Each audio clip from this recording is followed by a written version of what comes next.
El nombre Amashak se representa con varios glifos.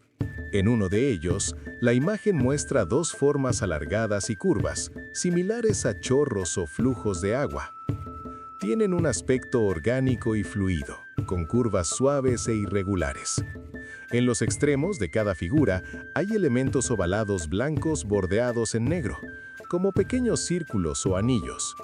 Una de las figuras incluye una línea ondulada interna más oscura que sugiere movimiento o profundidad del flujo. En otra variante, el nombre está representado por una Y invertida con dos remolinos redondos y uno rectangular. La tercera variante del glifo muestra unas piernas humanas abiertas que representan la entrepierna y también la bifurcación, como cuando un río se divide, y agua que corre entre ellas. En náhuatl, Maxactli puede significar entrepierna o bifurcación, y atl significa agua. La disposición del agua entre las dos piernas evoca el Maxtlatl o taparrabos.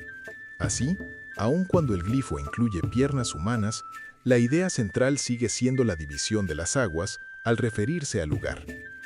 Amashak significa bifurcación fluvial. Con el reverencial se lee Amashaktzin.